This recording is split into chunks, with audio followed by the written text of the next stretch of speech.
All right.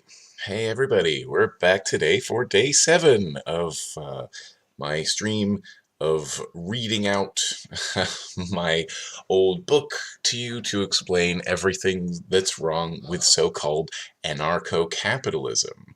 I always kind of meant for this series to be part of my series on the right wing, but uh, I put a couple of videos between them, but that's okay.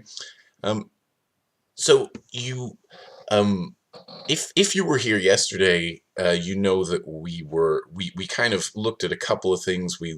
I've been spending most of the time so far looking at these three first chapters on voluntarists and Ancaps and the non-aggression principle, and I think we're kind of done with that section of the book for now. Not just part 1, but a lot of these other parts, because, for example, part 2, I cover almost all of these things in videos on my channel already. And in a kind of more modern form, more anarchist form, as it were. So I don't think we need to really cover them. And while I don't cover as much as I'd like part 3 stuff on war, um, I don't think there's going to be anything that to people on this channel would be too controversial, so I'd like to skip part 3 as well and go all the way down to part 4, because part 4 is where we really start talking about ANCAP thinking beyond like the non-aggression principle, because it's all about the free market. So I'd like to go there now. There we go. Good. Okay, so probably over the next week or whatever, we'll cover these various subjects. The free market, what it is and what it isn't, or at least what it is according to someone who was an ANCAP. Rich and poor, and why, at least as an ANCAP, I thought it didn't matter. Who cares if they're rich? you know? That's not a problem. Well, I must say I think pretty differently about that now. Government knowledge is not superior knowledge. Intervention, central banks, and planning. And this one I added into the second edition of this book that we're reading now, 9 years ago, because my friend kept insisting, well, how are you going to make sure that, some huge corporation doesn't make its own private army or something like that? I said, yeah, that's actually a pretty good question. Let me address it.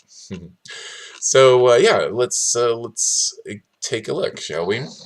Now again, remember this was written 9 years ago. Some things might be less fresh in everyone's minds than they used to be, like the crash of 2008. Oops. Okay. Many people are certain of what crashed the economy in 2008. They call this culprit the free market. But what do they think the free market is? How do they think it made the economy collapse?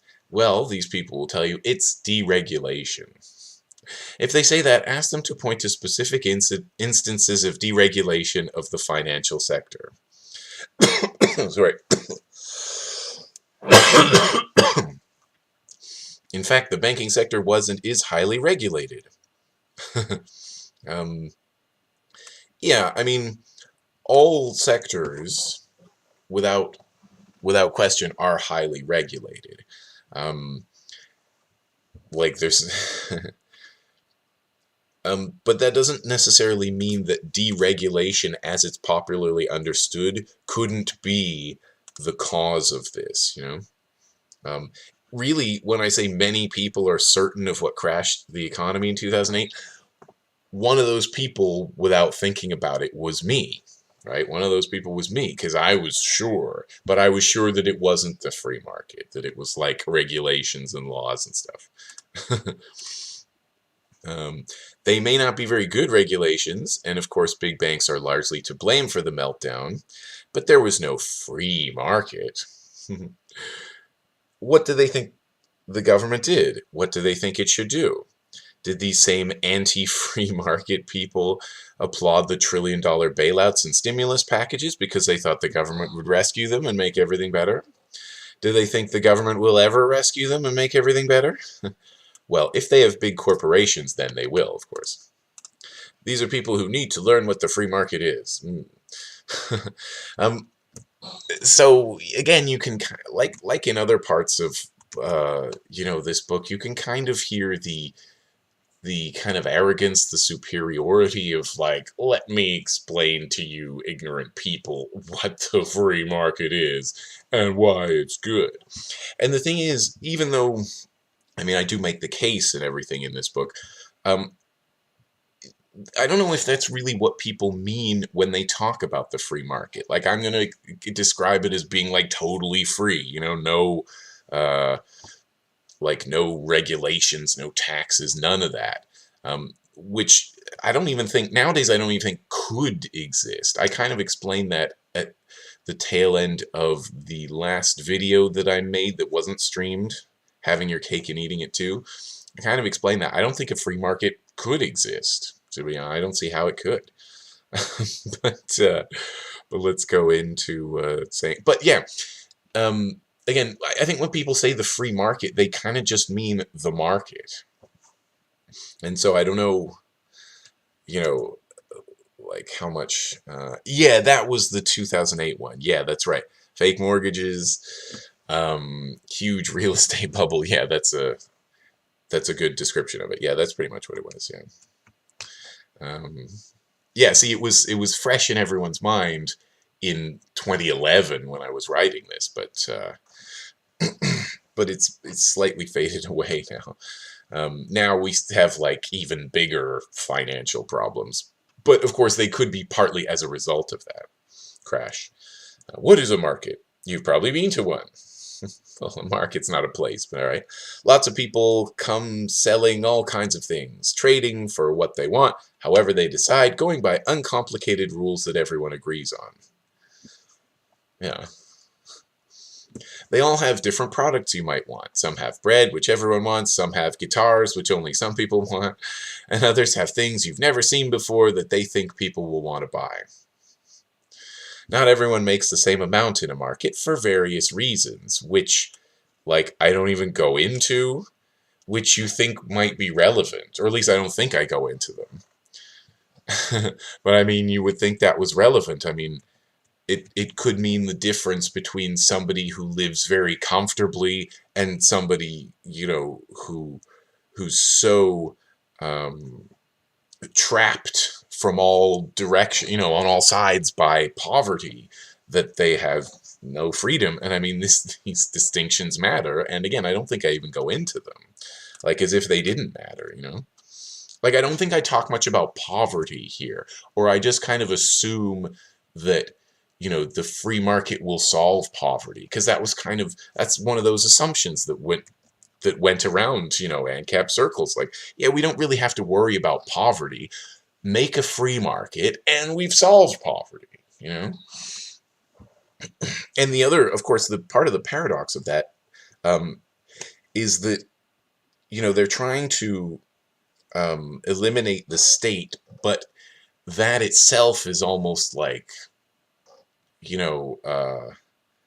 like it's so distant and difficult to reach that they'll focus more on the market, and they'll say like, oh, well, this regulation in like a state society is wrong or something because it distorts the market. But it's like, there's already millions and millions of things that distort the market.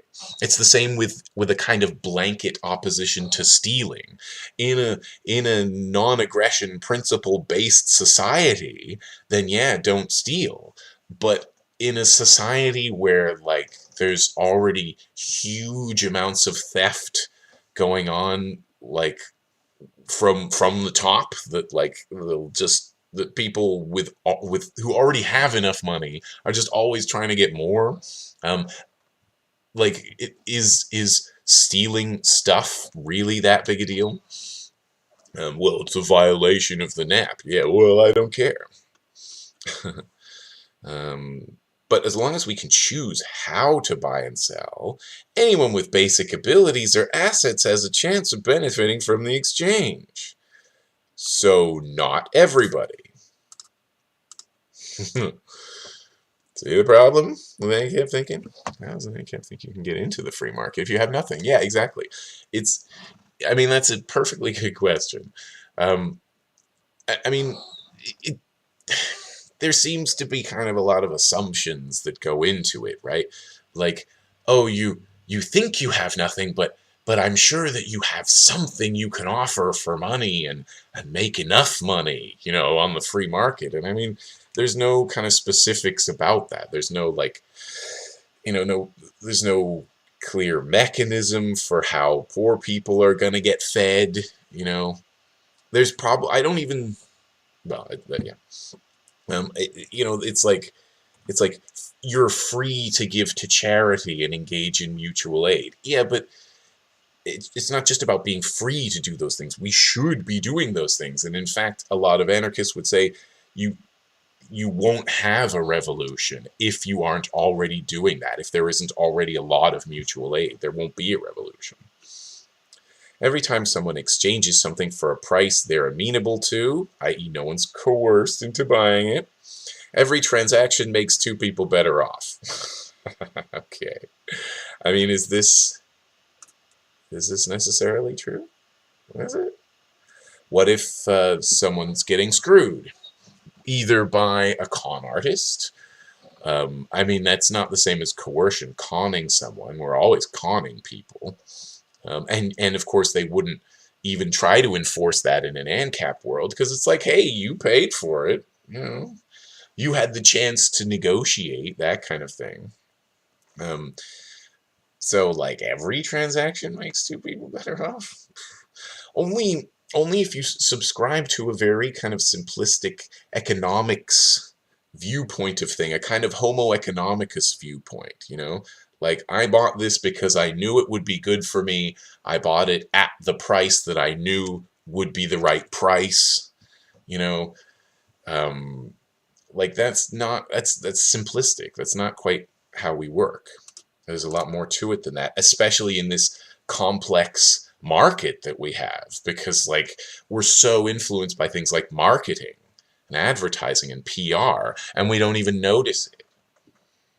Buying a diamond ring doesn't really make you better off. It makes you worse off. But it's a voluntary transaction. Okay.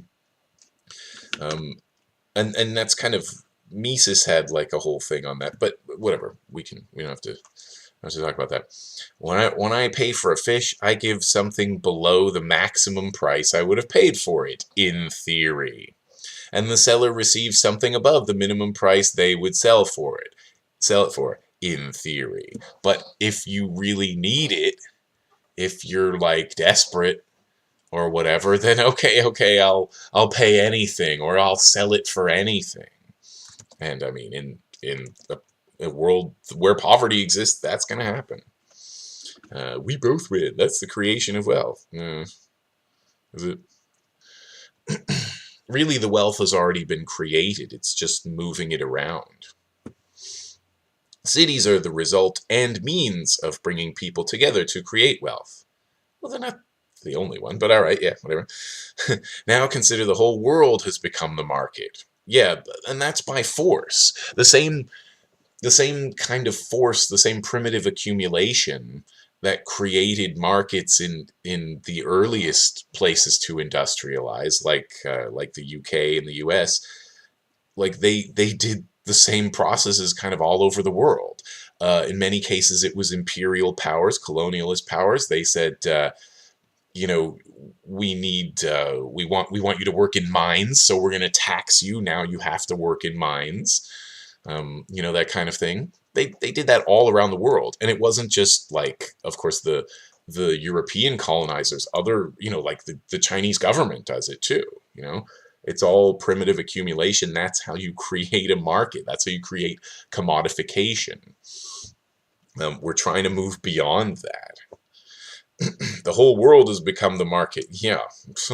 and people are getting as screwed by it as they do in any market. Like you've got some really, really rich people who have huge amount of power over this market, and you've got an enormous mass of very poor people who have very little choice other than to work for this market.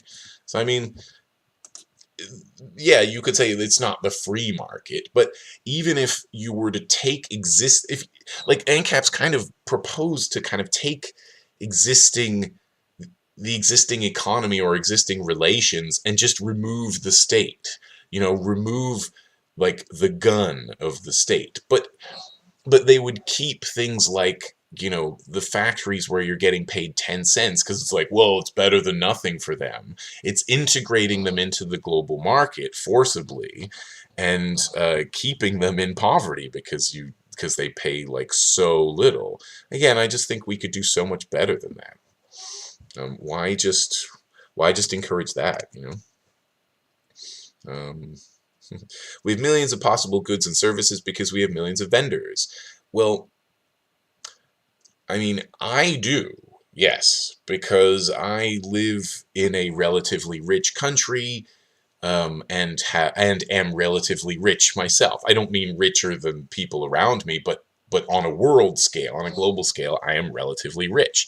Yes, I have millions of possible goods and services, but those things often come from a place where people don't have those options. Maybe because they're poor and they're the one, and that's why they're forced to make it, and that's why we get it cheaper. Um, like that could be part of it. That's probably part of it. Enormous amounts of wealth can be created through innumerable transactions. Yeah, but if you look at where that wealth goes, it mostly just goes to the top. This was probably before I read Ha-Joon Chang. I mean, not that he's the be-all and end-all of how things work, but he does help understand the so-called market and the creation of wealth and so on. But maybe I had read him. I don't remember, and I just ignored him. Or maybe because I was dealing with the purely free market, this theoretical thing, I was saying that's what we should be striving for, and that's this really good thing, trust me. The higher the number of people free to enter this market, the more widely the benefits of it will spread. No, just means more workers in a race to the bottom. Someone who belittles the significance of the market, I remember this line, might stop to realize that without free exchange, we'd still be making our own bows and arrows. No. Although possibly what I'm talking about is not so much exchange as the division of labor. I didn't really realize at this time that, the so-called primitive people who make their own bows and arrows, they have gift economies. They don't trade, and I mean, again, I don't think I even bring up a gift economy in this book when it's like the basis of anarchism and the basis of mutual aid and old societies, all these ancient societies. Stuff changes, they don't work. How do you value work in an Ancap society? Well, good question. Do they value work? I mean, maybe, yeah. But I think it would be money. I think it's more just money, like it is in this economy. Like everything's going to be still measured by money. The free market is when there's no force in the economy, no force at all. We will never force you. No violence at all. Pretty tough to avoid. In fact, anywhere where you need to use money, force has been introduced. You're forced to use money. People people are selling things, so they have restricted access due to ownership. So that's a kind of force anyway. And of course, as an ANCAP, I would have said like, that it's okay uh, to prevent theft or something like that. It's okay to use force, use violence, and so the free market that Ancap's envisioned would still have force in it. They just mean no official force, as it were, no systematized force, maybe. Laws and taxes are force, things you must do if you want to avoid violence. A truly free market would have none of them. They'd have none of that. It would have no licenses that could be denied without fees or bribes to bureaucrats. It would have no minimum wages that prevent unskilled workers from finding unemployment. Remember, this is for back when it was the free market. So of course, no minimum wages. I mean, we kind of know the effects of that already because we can look at. Well, for one thing, slavery already exists. There are plenty of corporations around the world that have literal slaves on, on an invisible separate payroll. So we kind of already have that. Like, oh, there's no minimum wage. Don't worry, you can get a job. And like the way they'll hire undocumented immigrants to do things, and again, they can just pay them super low wages, right? It's not like in that sense, there's no minimum wage already, and they're still poor as shit. It's not exactly. This is, and of course, this is like a goal if you're on the right, if you're some kind of liberal or classical liberal, is jobs. It's all about jobs, right? So like, the important thing is we don't prevent people from getting jobs. Well, how about we prevent people from needing jobs? What do you think of that? How about, like, let's just take care of people's needs, which we know we could do, but no, you have to work for it. Why? It's not fair. It's just totally unnecessary. It means no laws protecting corporations, so business owners couldn't hide behind legal shields. Yeah, but they would still be business owners. And this kind of thing, like, it can be reconstituted in one form or another. They could reconstitute the state itself, but, like, they might. What if all the biggest businesses, or all the businesses, I don't know, they got together and they said, we have a kind of immunity. What are you going to do about it? We protect each other. Like, that would be something. It's like back when corporations were legal things. They could still do that. There's nothing to stop them in an Ancap society. Let's see. It means no backing up of patents or IP by courts. Well, that would be good. Many statists find the idea of a free market frightening. Oh, I'm a statist. I'm so scared of the free market. They see it as a ticket to monopolies, crashes, the concentration of wealth, and the spread of poverty. Well, that's because we're so used to conflating the market as it exists with the theoretical and non-existent free market. So, of course, they're going to think that. This section explains why the free market works better than government intervention to help the poor and create a more equal society, why it eliminates monopolies and minimizes crashes, and why believing a government can fix an economy or even make a decent pencil, remember iPencil, is mistaken. Walter Block, Ancap economist.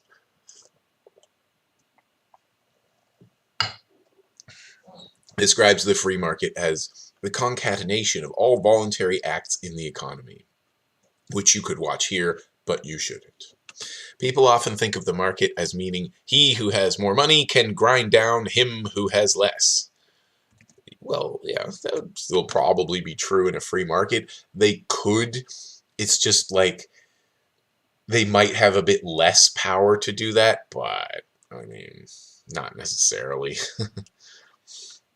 But the market does not involve violence or coercion. No, but it can it can enrich people to the extent that they could use violence and coercion. Like all voluntaryism, it means only persuasion.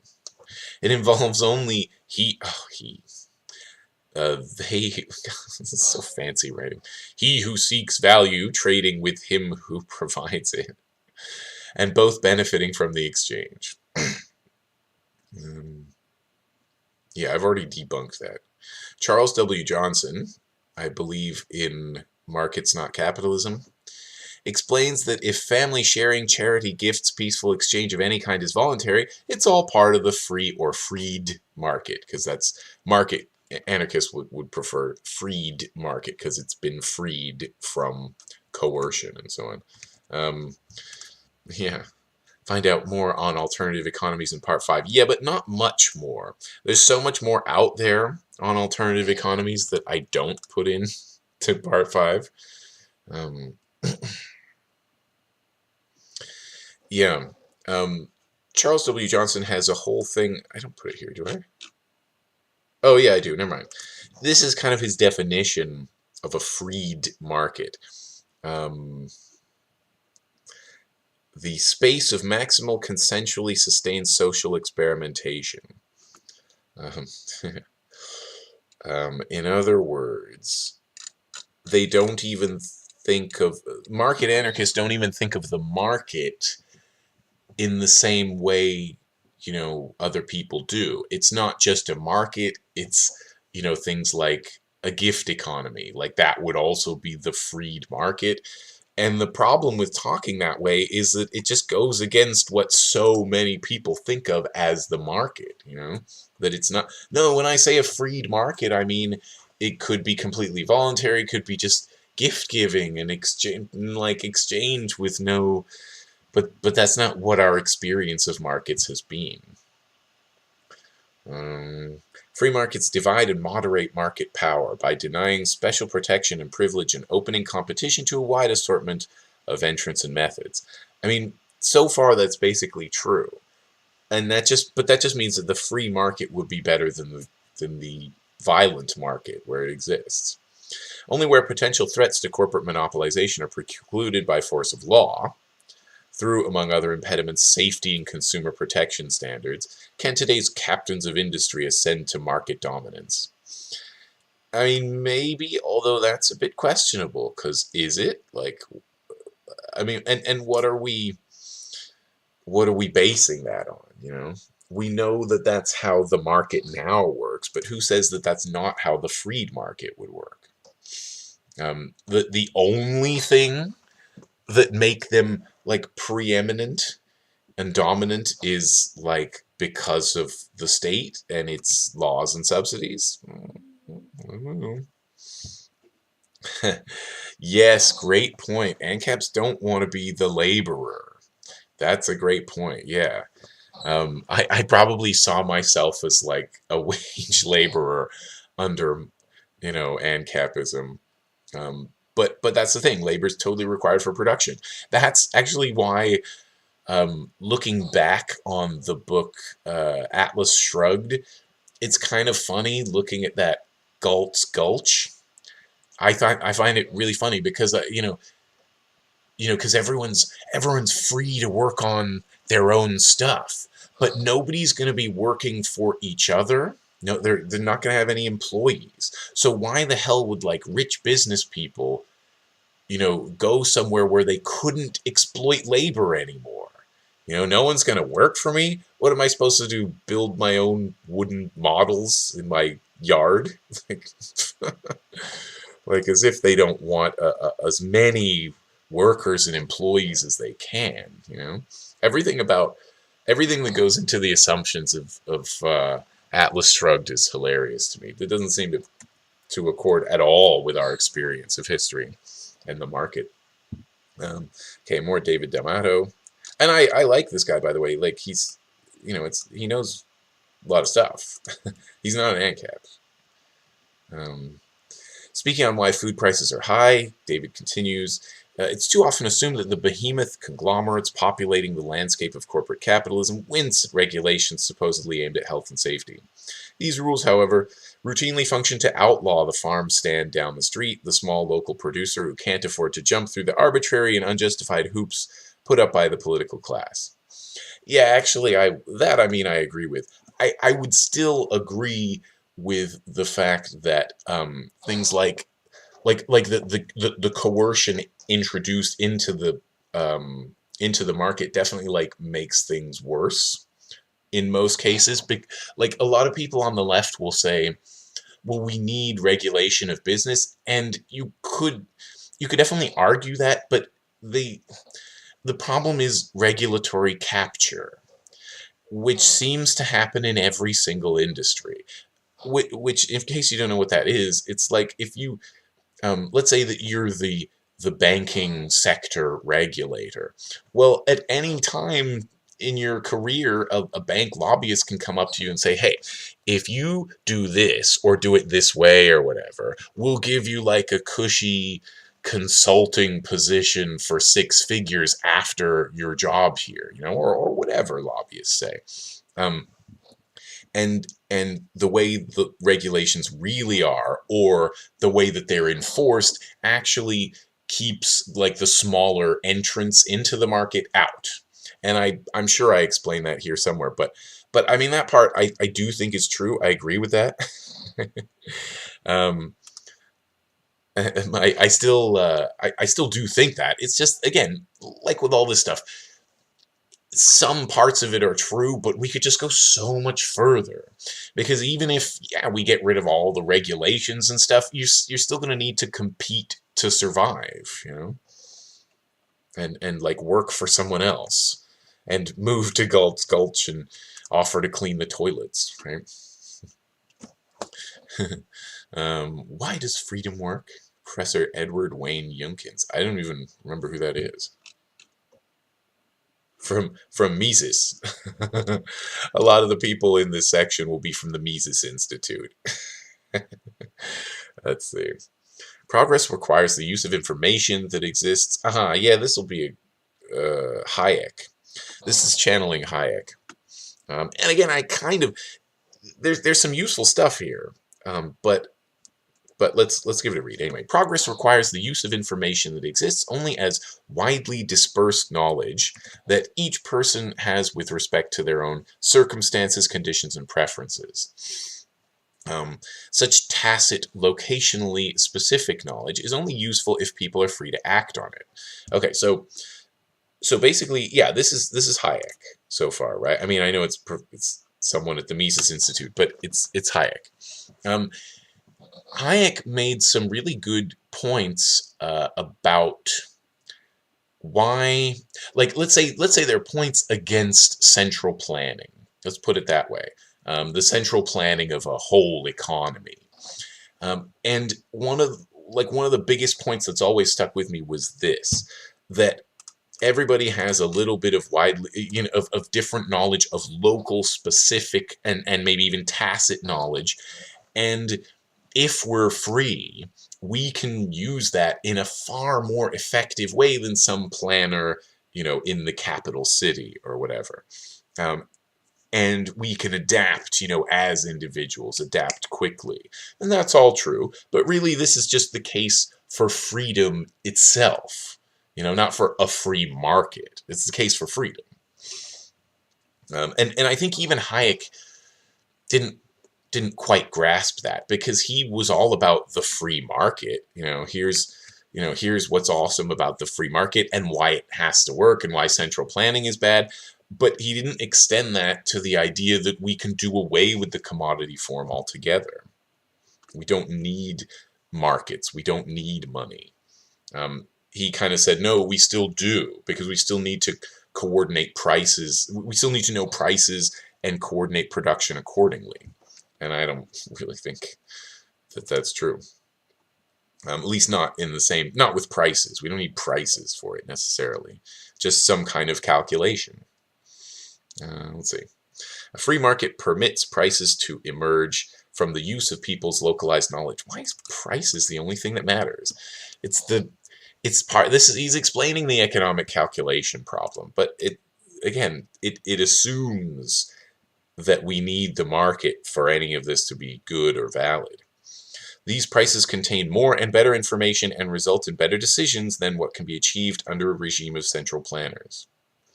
Limited government and decentralized markets permit more freedom and foster more prosperity than do state-dominated and centralized bureaucracies. Well, that's probably true, yeah. The free market is superior to central planning regarding the uses of localized information and in combining those into an efficient system of production and consumption. So, a free association of producers, how about? As distinct from a market? What do you think? Markets spread ideas, encourage the constant search for improvements, and evolve through trial and error, experimentation, and feedback. Markets produce a positive emergent order. Markets spread ideas? Only this free market theory of the space of maximally consensual sustained social experimentation. But that's like saying that right now, like talking on YouTube right now, I'm engaging in the market. And if so, like, it's almost like it doesn't mean anything. It's like everything is the market. Even if there's no, like, exchange or transactions or whatever. Like I'm spreading ideas, but is this the market? Am I the market right now? Encourage the constant search for improvements. Well, again, you could say freedom would probably do that, but I wouldn't assume that about the market itself. One thing that we know about markets is that you can, some of the people who make the most money have just taken something that's like, yeah, maybe a slight improvement or just looks different or something, and like marketed as the whole new thing and made like $1 billion off it, right? Are they really improvements? What about what's it called? Planned obsolescence. What about planned obsolescence? That's not an improvement. That's a detriment. And it's not going away because the logic of the market is still there. And in fact, you could say probably that kind of thing would continue to exist even if there was no government. Why wouldn't it?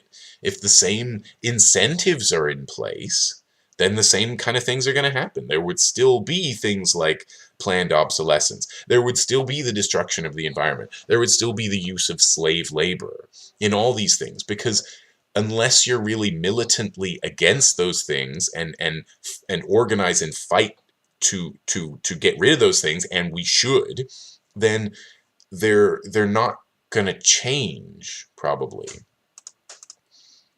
Like, it's hard to say. They evolve through trial and error, experimentation, and feedback. Everything does.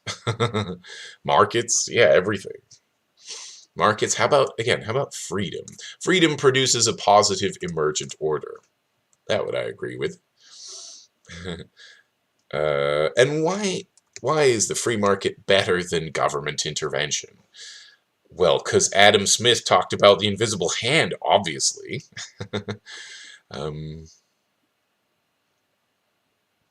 So Adam Smith's invisible hand is about the virtue of human action not to design a better world, not to make the poor better off, not to solve environmental problems, because who needs those things, but action that's selfish, but produces outcomes that do build a better world and make the poor better off and solve environmental problems. Yeah, let me know when that happens. like you could say that the whole idea of the invisible hand has been disproven, like, by history. Like, I don't know what part of history has made the invisible hand clearly work and clearly superior to anything else. Like, unless, of course, we're assuming, as Ancap's might, no, it's about the purely free market. It doesn't count in this system. Harry Browne, former leader of the Libertarian Party of the U.S., said, "The free market will give the best minds in the world an incentive to devise profitable methods that we can't even imagine today, by which the free market can perform functions we might now think can only be performed by government." This isn't vague anarchism. It's a reasonable belief that free human beings are much more creative, productive, and efficient than government. Yeah, but what if they're not free of the market? They're still not quite free. Free of pressure to earn money and compete with others for that money and for jobs and so on, to keep yourself afloat. Like yes, it certainly isn't vague anarchism. It's not anarchism at all. Um, and it still posits a false dichotomy too. It's saying, well, you can have government or you could have the free market. and and I'm like, how about neither? How about no markets? Like things aren't freed because they're part of the market now, because they're subjected to the market. That doesn't make things free. That makes them commodities. The invisible hand's not some empty metaphor, naysayers. Experimental economist Vernon L. Smith explains that there have been hundreds or thousands of experiments demonstrating the efficiency of markets. Well, maybe, again, the efficiency of freedom. Is it markets? Like, it's a kind of market experiment that doesn't... All right, let's see. Before my very eyes, people with private information, who therefore had no prevision of the ends they were achieving, maximized the gains from exchange and approximated equilibrium outcomes. Yeah, but this wasn't... But it's not an experiment of the market, because the market is this huge, like, abstract entity that...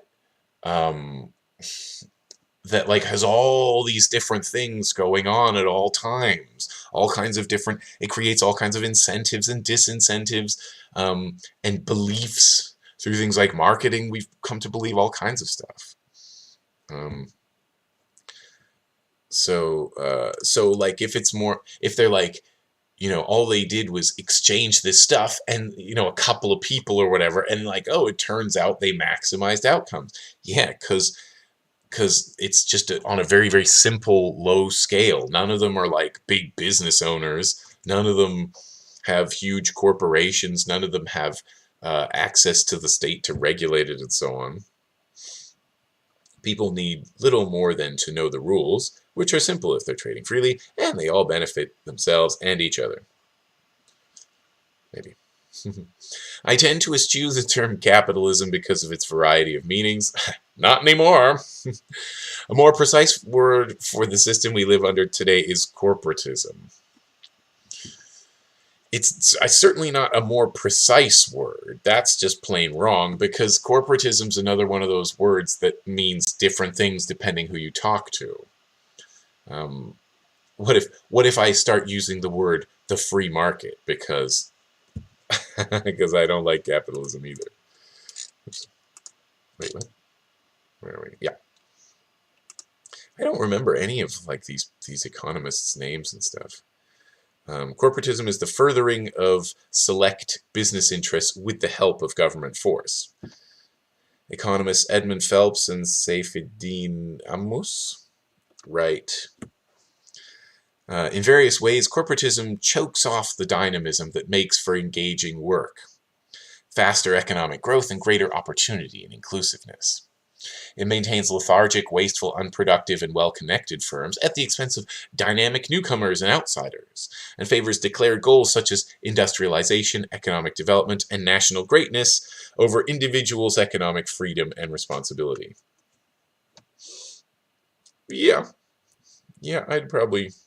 Nothing really to argue with that, but again, like, I'm saying corporatism and capitalism are kind of the same thing in this place. So, like legalistic approaches to crime and punishment, corporatism could be good if it somehow furthered the people's, as opposed to the state's, individual goals. But it does not. Phelps and Amos give some of the costs of corporatism. Dysfunctional corporations that survive despite their gross inability to serve their customers Sclerotic economies with slow output growth, a dearth of engaging work, scant opportunities for young people, governments bankrupted by their efforts to palliate these problems, and increasing concentration of wealth in the hands of those connected enough to be on the right side of the corporatist deal. I mean, again, yeah, it's basically true. But I mean, to contrast these effects with the theoretical free market is okay, but like, we don't have that either. It's not actually an option either. The real solution is to like destroy these things through direct action. Free markets are not exclusively about exchange or money, theoretically. They're about obtaining what one wants without interference backed up by the threat of violence. Obtaining what one wants, eh? Did someone say crime? This is decentralization, making information and wealth available to all, and flattening out power hierarchies. Decentralization is key to what James Surowiecki wrote about in The Wisdom of Crowds. And I would still go to bat for some of what's in this book, The Wisdom of Crowds. It's like I've said before, spontaneous order is great. Decentralization is great. You know, like if we could somehow join with Ancaps to force the decentralization of the market or of business production or something like that, then great. I just don't know how. Just like companies are often far more productive when hierarchies are flattened and units are small and self-organizing, so is the economy itself. It's key to the spontaneous order that results when people or other things are free. Yeah, I mean, this is probably true. But productivity and efficiency aren't the only concerns, you know? Like, are people at firms with flattened hierarchies, do they make more money? Do they have, like, they supposedly have more freedom, but really they have more freedom to do their work. Doesn't mean that they're not going to get fired for the same reasons, you know? The Trust Buster. I'm going to go into John D. Rockefeller. I think this was because I had just, what was the book too? Must have been The Commanding Heights. I think. I don't remember. But I think there's a section on John D. Rockefeller in The Commanding Heights, and I kind of simplistically, whatever it was, I kind of take like what one book says about John D. Rockefeller, and I go, okay, that's his story. Don't worry about any other like perspectives on him. You know, just read that, right? A free market abhors monopolies. And actually, I kind of agree with this, sort of, because it's much harder to get a monopoly in the absence of a state and violence and so on. But I mean, it's not impossible. In 1879, and I don't even make a good case for it right here. I think, as far as I remember, I'm like, yeah, sort of free, but still better. In 1879, when John D. Rockefeller's Standard Oil controlled 90% of the U.S.'s refineries, all purchased through more or less ethical means. What the hell does that mean, more or less ethical? And I don't know if that's even true. Like that's what I was assured, but I'm not sure that now. You know, now that I've read a bit more about him, I'm not sure that that's true. But it doesn't matter. But even so, nowadays I care more about the land that it's on. Who was kicked off the land? Who was expropriated in order to plant down these refineries and drill for oil and stuff? The remaining oil producers attempted to avoid working with Standard Oil by constructing the first long-distance pipeline. So I think this is one of my examples of why the free market breaks monopolies. Rockefeller's dream of controlling oil supplies by controlling the railroads didn't work, and gave birth to a useful monopoly-busting innovation. Yeah, but it's still all a bunch of rich people, but whatever. Standard Oil eventually bought a small stake in the pipeline and continued to control most oil transport in the region. Am I arguing against this or for it? The fuck? Customers didn't complain much because Standard Oil kept prices low and quality high. If it hadn't, oil wouldn't have been the cheap alternative fuel of its day that it was. Thank you, John D. Rockefeller, for everything you've done. After all, another rule of the free market is overcharging by any firm gives rise to competitors or substitutes. Yeah.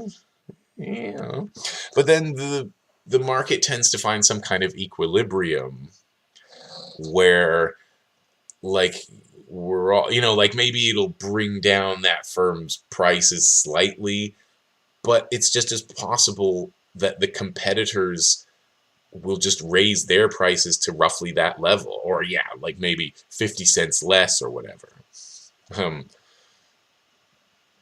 It's like why not just be free?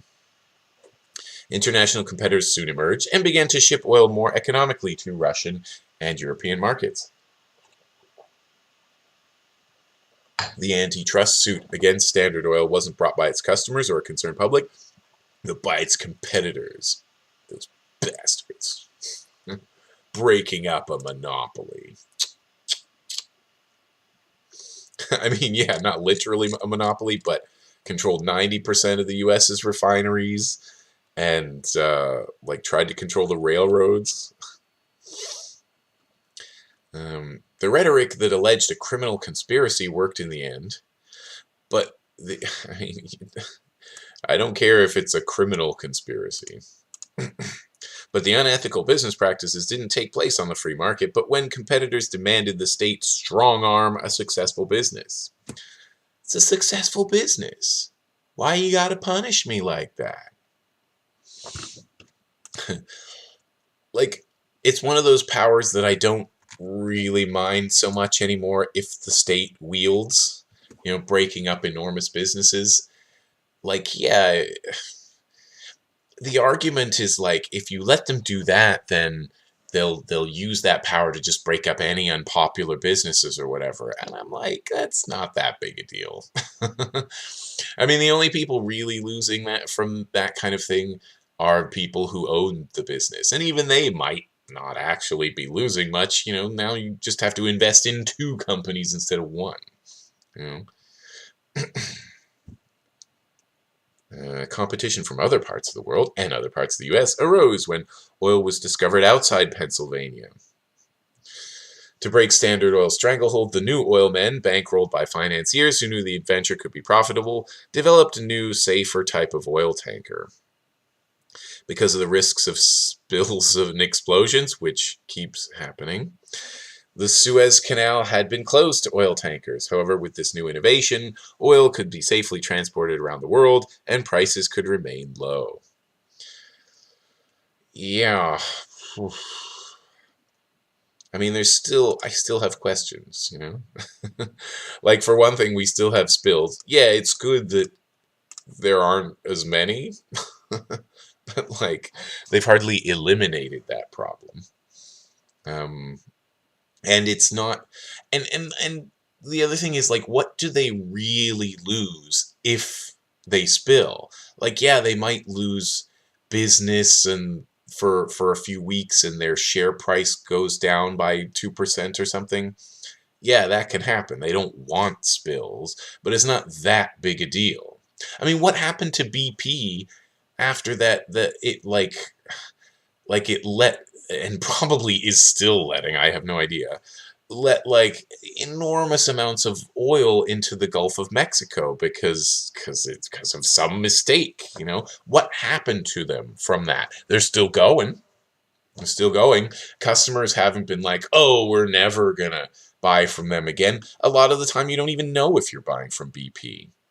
What are you gonna do? Boycott them? Are you gonna boycott all the big oil companies for similar reasons? How? But that's kind of the Ancap solution to things. We'll just boycott them. And stop paying taxes. I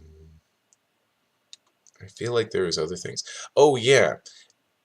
we say like, yeah, prices will remain low now, we can transport oil across the world. It's still not a free market though. Which I think should be obvious for so many reasons. I mean, these oil companies are still very strongly backed by the state, and they back the state, so they might have interest, for example, in starting a war or moving into a war zone or something like that. Of course, they don't. Not all of them do. That's a bit of a fallacy, but they might, right? Um, and even just in the transport of oil, the U.S. military, I think the Navy, plays quite a big role in protecting trade routes and going after pirates and stuff. So it's hardly a free market. Alternatives to oil exist. Trust me, I'm an expert. We just need more time to understand better how to exploit them. Take the electric car, another great example of a monopoly-breaking innovation that promised to reduce dependence on oil, but which was ended by a powerful lobby and a pliable government. It's funny because this was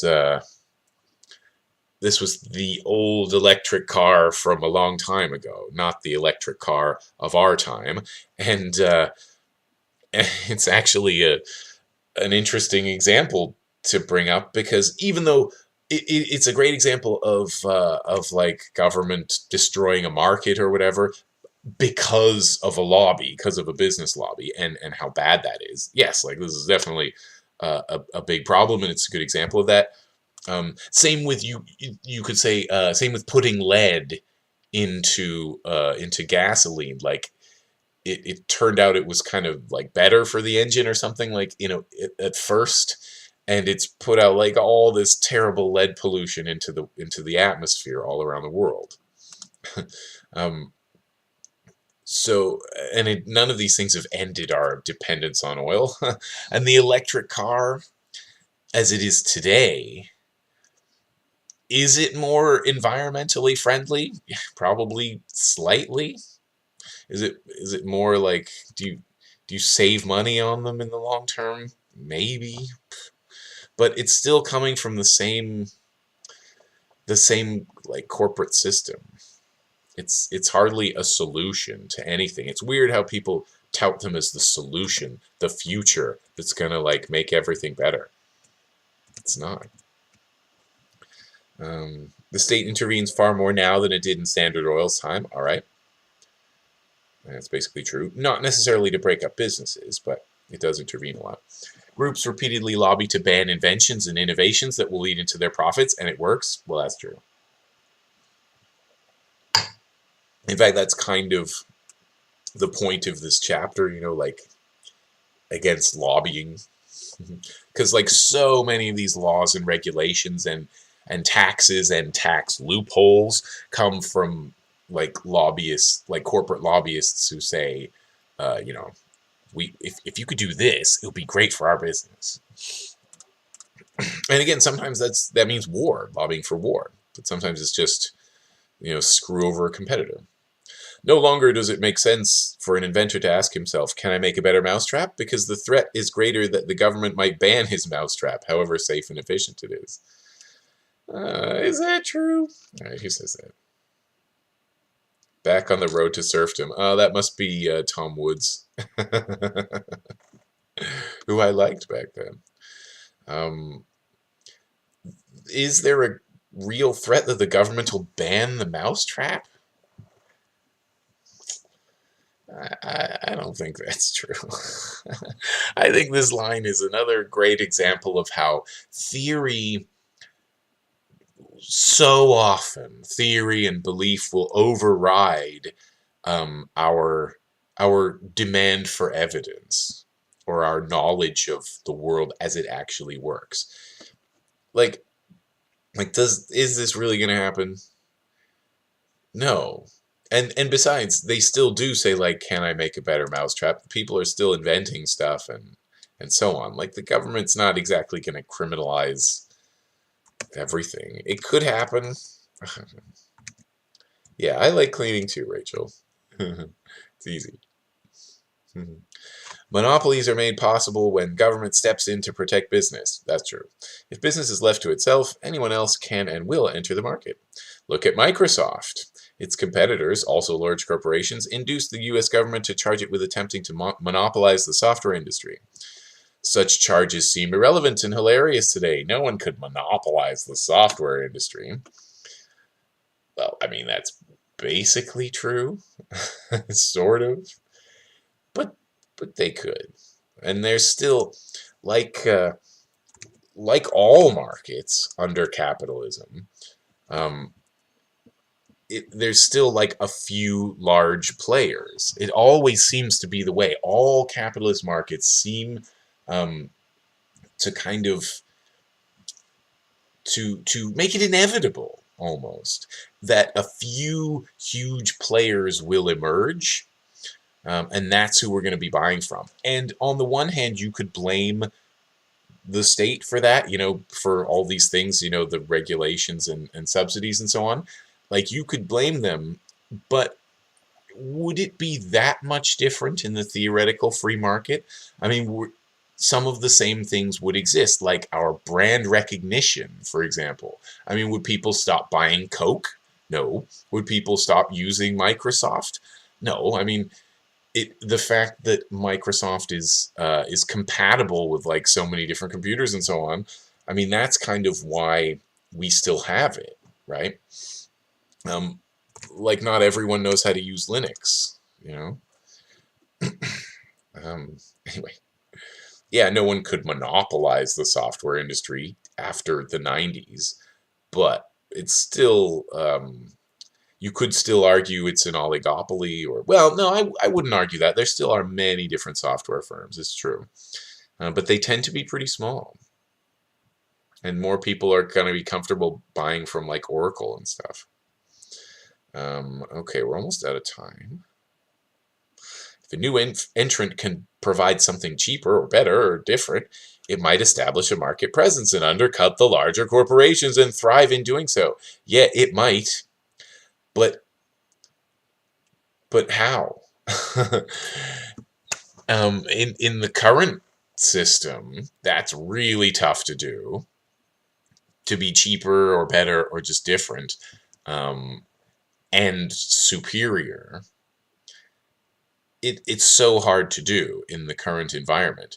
If there was this, theoretical free market, then this is more likely to be true, but not necessarily. I mean, where are they going to get the thing? And this is all still just so theoretical. So theoretical. It's like something. What is the something? Is it the new smartphone? Because no new entrant is going to be able to provide the cheaper, better, unique new smartphone, unless it has serious financing from, someone else. Some kind of financing. So it's like, it's just so hard to do. It's so hard to undercut existing players in a market. Even in a free market, it's going to be so difficult. Let's see. I'll probably take it from here next time. So starting tomorrow, I'll come back from this part.